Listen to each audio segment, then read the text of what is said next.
Hi, my name is Amy Tregaskes, and welcome to School Zone. I am a parent and an educator, mostly a parent, and we're here today with Dr. Dorsett and Becky Clark. Dr. Dorsett is our junior high school principal for the Sholo High School, and Becky Clark is the curriculum director for the Sholo High School, or for the district. Sorry, I said junior high? Okay. Yes. And for the district. Thank you so much for joining us today. Our topic today is going to be student success, and mostly related to the junior high. We've got about 600 plus families at the junior high, and there's been a lot of change with the school district. There's some new programs there. There's just a lot going on, and we've brought Dr. Dorsett in. Meghan, thank you for being here. And we're going to talk a little bit about the why behind the different changes that they're doing and in relation to student success. So there's 4 questions that Mr. DeFore from Professional Learning Communities says are elements of a good academic plan. And I feel like at the Sholo schools, you guys have been addressing those 4 things. The first one is, you need to decide what students need to learn and how they're going to learn that. The second question is, how do you know if they learned it? The third question is, what do you do if they didn't learn it? And the fourth question is, what do you do if they did learn it? So I'd like to talk about those 4 things. Let's start with, how do you decide what it is students need to be learning? Right. So those are based on the state standards. Right. Right. So we start there Okay. and we look at those, and we look at Arizona Merit Assessment data, and we create a curriculum. I think maybe you can talk about curriculum a little bit more. So before this year, our curriculum was well developed but disjointed. Right. It was there was a lot of heart put into it, but it was maybe not addressing the standards in a way that the kids would have success on the test. So we have did a little backpedaling and a bunch of collaborating last year, and honed in on the Beyond Textbooks framework, and partnered with the Vail School District to adopt that framework. So maybe you can talk a little bit more about what that framework is. So the state sets out a specific set of skills and knowledge that students need to be successful in the current grade level and be able to carry forward. Some of those standards are what we call enduring. So they're standards that kids need to know all year, and they need to be able to carry from grade level to grade level. But within that framework of standards, some of them have more leverage than others. So we refer to those as essential or power standards. So the framework is based. Those are the ones that if a student really doesn't get that, they're going to really struggle. Correct. Later on. Correct. And they're also the ones that come back over and over, right? Yeah, exactly, okay. Exactly. So the framework focuses on prioritizing those, and then the other standards are additional. So the teachers are still going to teach those, but maybe we're not necessarily testing those in a classroom setting. They're things that students need to know and carry forward, but maybe they can't learn it to mastery or like a full understanding at that point. So the framework is based on those skill sets. So when we think about what students need to know and be able to do, that first question from the DeFores, you look at those essential standards. And so what the Vail School District had through their Beyond Textbooks program that we really don't is manpower. Right? We certainly have the know-how, but because we're a smaller district, we don't necessarily have the resources to create that framework. So we've partnered with Vail to use the framework that their team of expert teachers, veterans, has created. So our teachers follow those in English, math, science, social studies, and a few elective courses in every grade level. And they access those online. Correct. Right? So Beyond Textbooks doesn't mean that you're not using textbooks, because that was a question that someone said, are they not using books anymore? We have lots of books. Yeah. I'm like, no, I don't think that's what that means. Right. So it's just a resource that they're using they access the curriculum online. Is that right? It's a calendar. Okay. That like a tells pacing you, guide. Correct. Okay. So it tells you which standards to teach, when to teach them, for how long to teach them, and in what depth. Okay. So when you think about what Beyond Textbooks offers our teachers is the what, but the how, that very art of teaching, the magic of teaching, that is in the hands of the teachers. But doesn't Beyond Textbooks also give teachers like resources to use to Right. like lesson plans that maybe someone's already done to Right, help them correct. out? Yes, okay. exactly, But the exactly. teacher can choose to do it one of those lesson plans or do their own, And if as they long as they're teaching the standard and the depths, right? Correct. Okay. Yeah. And so if it's something that they have really used in the past that was really effective with students that meets those grade level standards, by all means, we want that resource to be continued. We want our students exposed to that material, whatever it is.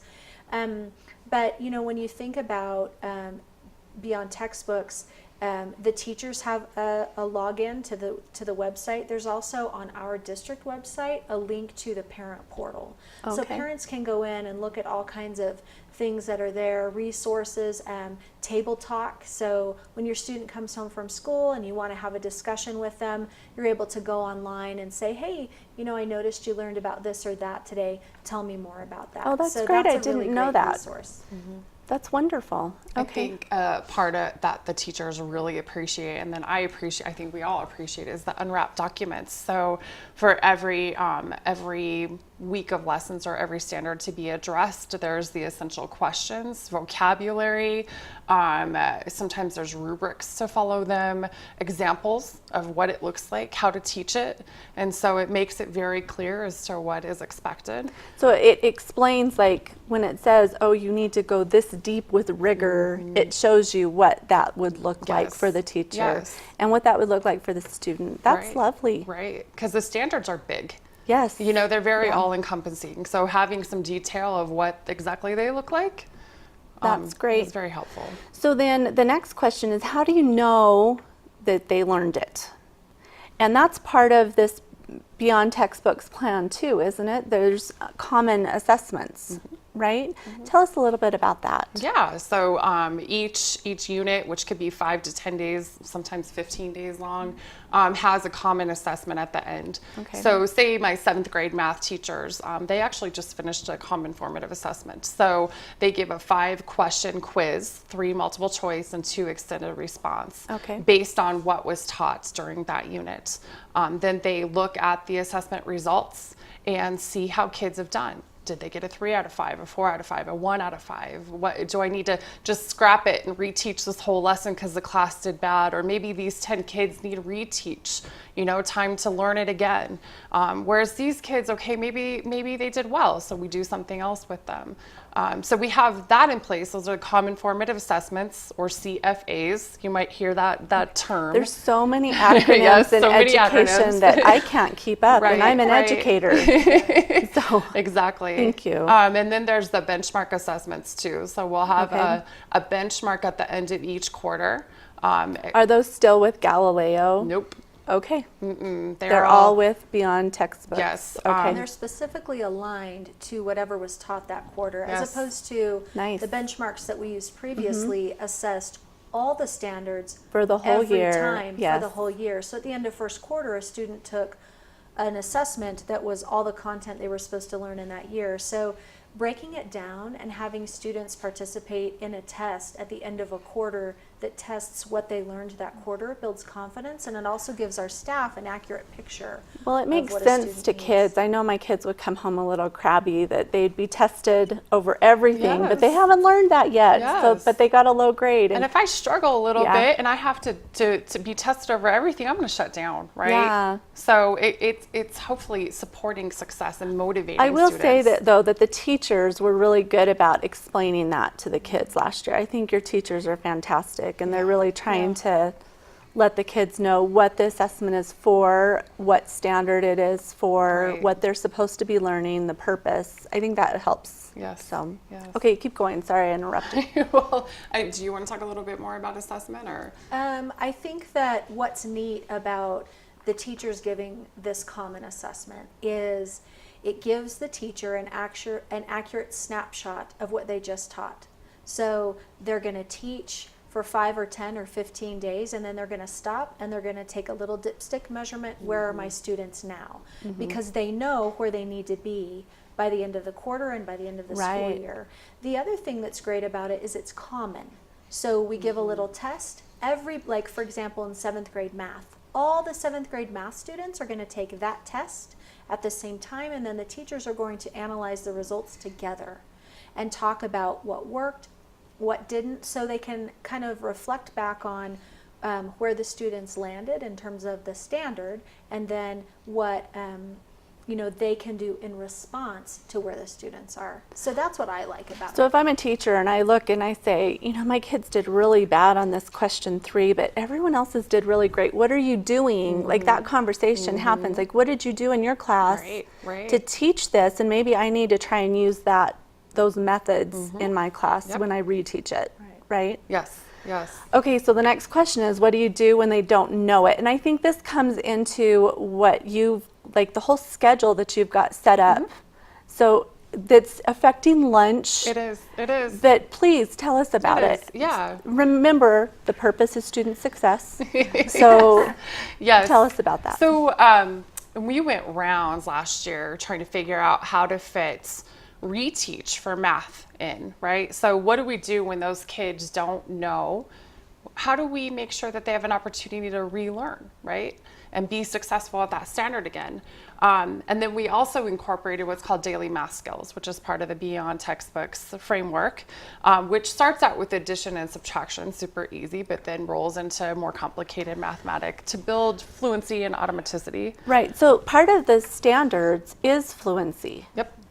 And that's something that's been lacking in a lot of schools, is that by fluency you mean like just repetition, that that 1 + 1 is 2 and 2 × 2 is 4, those kind of things. Because if you know that, I'm a math teacher, if you know those things, then it makes fractions easier, it makes solving equations, everything else builds off of that if you know those basics. So that's the fluency you're talking about in daily math skills. Yes. Okay. Yes. So we last year shifted to a 7-period day.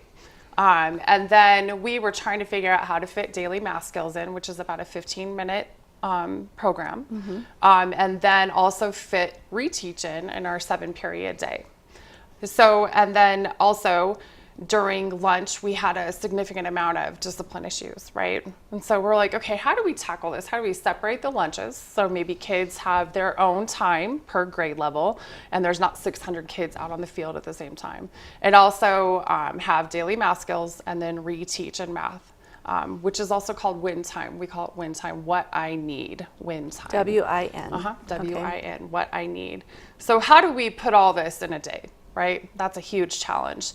And so we studied a bunch of schedules from Vail, who have a 6th through 8th grade, and noticed we have a lot of differences, right? So in Vail, 6th grade is more self-contained. They're kind of down the hall with these 2 teachers, and they do their own thing. So they can incorporate reteach and daily math skills in their schedule, and then deal with the 7th and 8th graders a little bit differently. They have like a 9-period day. Wow. Yes. So, and it gets very complicated, and every single grade level has a different bell schedule, and it gets, it gets super complicated. Okay. And we didn't quite have, maybe this year we look at doing something that complicated, but we didn't quite have the time to wrap our minds around that complex of a master schedule.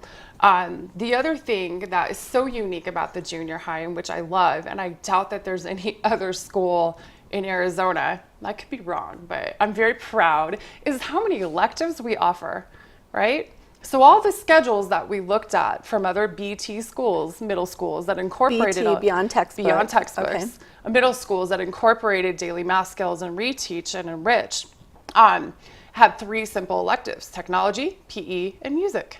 Well, we have many electives, right? And that's what makes us so cool.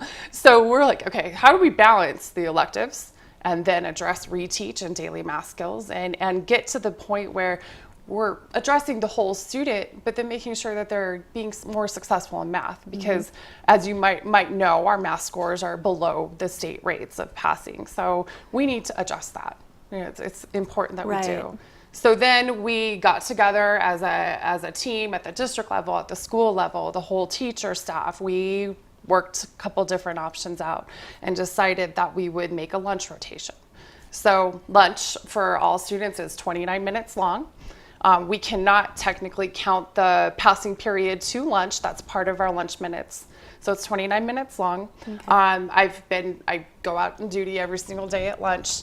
Kids usually have about 10 to 15 minutes outside after they eat their lunch, and they actually have more time to eat their lunch this year than they did last year. Okay. Because we packed all 600 kids in 50 minutes last year, and right, the bell they all rang. had to go through the line instead of just 200 That's at right. a time. That's right. right. And okay. so they have a little bit less play time, but more eat time. So that's a nice benefit, I think. And then we have the other 2 rotations is daily math skills, and then win time, so which is reteach and enrich. I just have to say that it wasn't that long ago when we had rotating lunches like that at the junior high. That's what I heard. Yeah. That's what I heard. It was just barely before you right. that we had right. rotating lunches. So that's not new. I think the other subjects that we've added in is what's new. Before they were like a AR reading time and a study skills time. Mm-hmm. Mm-hmm. But now you've got this WIN class and DMS. Mm-hmm. So let's talk a little bit more about that. Sure, yeah. So when those math teachers, because our WIN time is focused on math, right? Mm-hmm. So when those math teachers give those common formative assessments and they say, oh, these 10 kids need to get the lesson again, right? And then they determine who taught the lesson the best, and that person will teach that lesson again for those kids. So we have all of our math teachers on reteach. For the whole lunch period. So, okay, so the WIN time is focused just on math, and is that right? For reteach, and then there's the enrich program. Okay. So it's all encompassing. Okay. We chose as a district That's to start what I was... with math.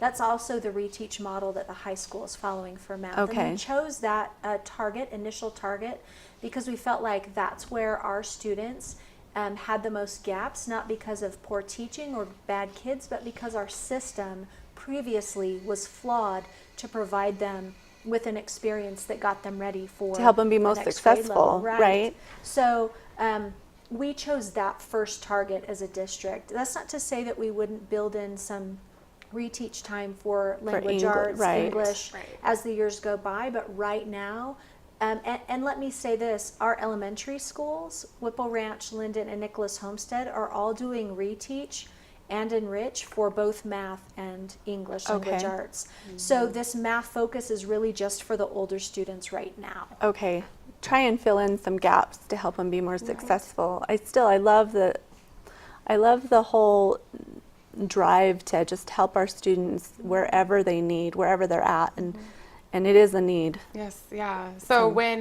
those kids go to reteach, one of our puzzles is, what do the kids do who don't have to go to reteach, right? Right. And so are there opportunities to enrich them, which has been, a challenge for my teachers who are already shifting to a new curriculum and new student information system. This is answering the question, what if they know it, what do you do? Right, exactly. And that's like a lot of kids, I think that's where a lot of kids just get like left off, because the teacher has to always focus on the ones that really struggle. So tell us more. So we want to offer them some enrichment time.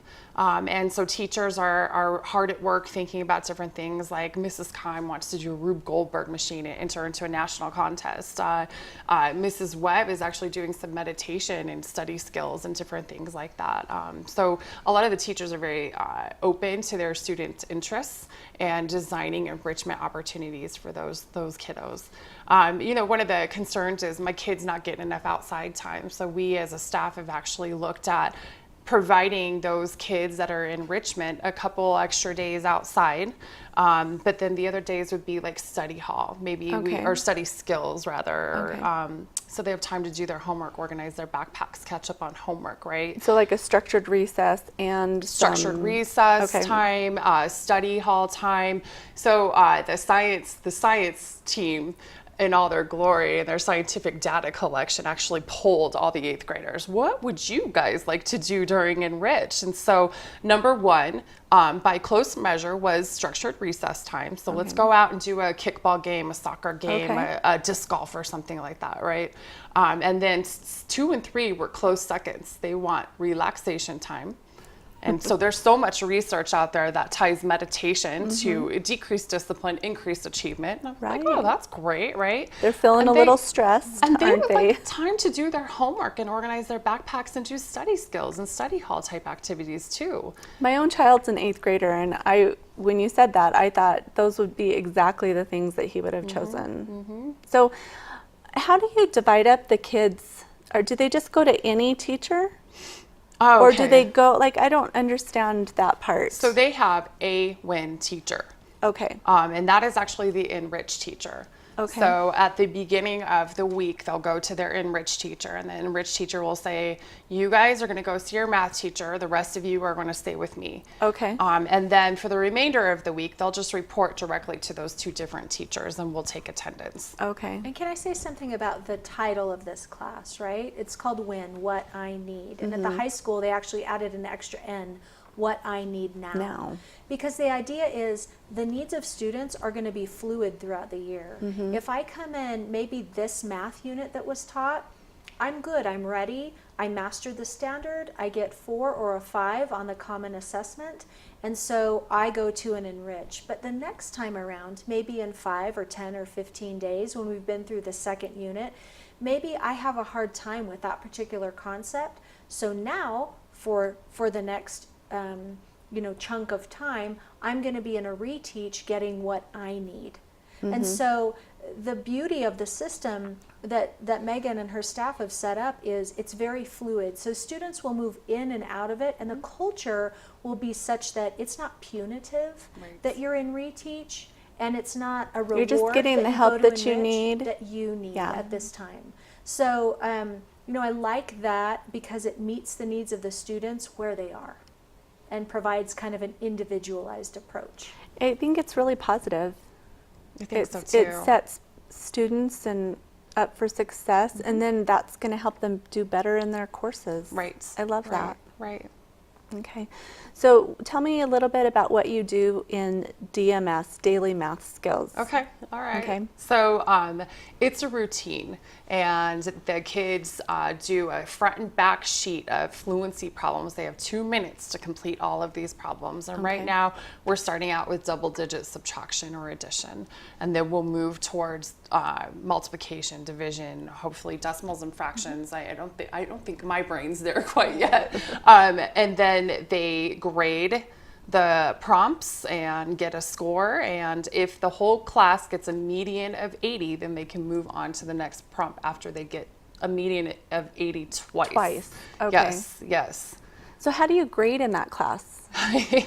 Or is it individual grades, or is the whole class just moving The whole ahead? class moves together. Okay. And so for WIN, reteaching, DMS, it's all pass-fail at the junior Okay. high. If you're participating, you're going to get a pass, Okay. right? So That's Daily good. math skills, think of it like this. Maybe when we were in school, I don't know if your teachers did this, but my teachers gave like the timed multiplication. I had and a then there was a teacher. chart on the wall with Yes. stars, right? Yes. So it's that same idea, except it's a little bit more like we're moving past the 2 times tables, 3 times tables into something like decimals, and the scores are kept by the teacher, recorded, daily, and you move on as a group. So I like you're- that it's better. really just you against yourself. Even if maybe in a month's time, I'm only getting 80% on a handful. On those days, I'm contributing to the class score. And when 50% plus 1 of that group of kids get the mastery level, the whole group moves on. forward. So That's good. I'm built up for success even if I never pass one of those tests. I'm still part of this collective group that's moving on. I had a teacher that flipped her ruler right next to my desk the whole minute of that times table, and I hated it. Hated it. And I'm a math teacher now, but I was No worried rulers about the in your times the timed testingness. Well, and what So- I appreciate, and you know this as a math teacher, and I know a couple years ago I was on Lumosity very often, like playing those brain games. And Right. part of those brain games is just keeping up on your math facts quick, It's right? good, yeah. So even if you're a really stellar math student, this is good for your brain. Yeah, I love that. And I love that it's not in a like punitive Right. situation. Right. No one's flipping their ruler at Oh, you. And it kind of, all this replaces LAP from the last couple of years too, and that was our lunchtime assistance program. Okay. So if you weren't doing your homework or you were failing, you know, then it was kind of punitive, and it was something that I didn't agree with. This is a much better option for student success. Well, that's great. I'm excited about the things that you've got going. We have just a minute left. Is there anything else you'd like the public to know about your commitment to student success at the junior high? Absolutely. Well, I would definitely like to see us, you know, knock the socks off the Arizona rates, off of Vail's rates, and have our kids be successful, because those are essential skills that will help them in life, college, you know, whatever they choose. And we're competitive here in Sholo, right? Yes. And so I want us to be competitive with our achievement too. And our teachers and our kids are fully capable of reaching those high expectations. So. Well, thank you so much for what you do. Thank you both for being on the show today. Thank you for joining us on School Zone, and we'll see you next time.